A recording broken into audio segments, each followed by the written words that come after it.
વલસાડ જિલ્લાના વાતાવરણમાં પલટો આવ્યો છે। આજે જિલ્લાના તમામ તાલુકામાં છૂટોછવાયો વરસાદ, હળવો વરસાદ વરસી રહ્યો છે। તો કપરાડા તાલુકામાં મેઘરાજાની જોરદાર એન્ટ્રી થઈ। વહેલી સવારે વાદળછાયું વાતાવરણ અને ત્યારબાદ કપરાડા સહિત આસપાસના વિસ્તારોમાં ધોધમાર વરસાદ વરસ્યો અને આ સાથે જ કપરાડા તાલુકાના કરચોંડ અને સિલથા ગામ સહિતના આજુબાજુના ગામોમાં પણ વરસાદ વરસ્યો હતો। મહત્વપૂર્ણ છે કે દર વર્ષે ચોમાસામાં રાજ્યમાં સૌથી વધુ વરસાદ કપરાડા તાલુકામાં નોંધાતો હોય છે। 23 જૂનથી રાજ્યમાં શાળા પ્રવેશોત્સવનું આયોજન કરાયું છે। અમદાવાદ શહેરની અંદાજે 775 જેટલી શાળાઓમાં 3 દિવસ સુધી પ્રવેશોત્સવ ચાલશે। આ કાર્યક્રમને સફળ બનાવવા માટે શહેરમાં 86 જેટલા રૂટ તૈયાર કરવામાં આવ્યા છે।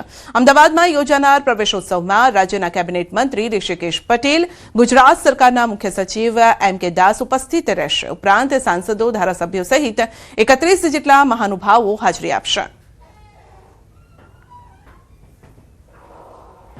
આ વખતે અમદાવાદ શહેરની અંદર 775 જેટલી ટોટલ જે કઈ શાળાઓ છે એમાં નગર શિક્ષણ સમિતિની શાળાઓ પણ આવી, અમદાવાદ શહેરની પણ આવી ગઈ અને અમદાવાદ ગ્રામ્યની પણ આવી। ટોટલી જે તમામ આ શાળાઓ છે એમાં પ્રવેશોત્સવનું આયોજન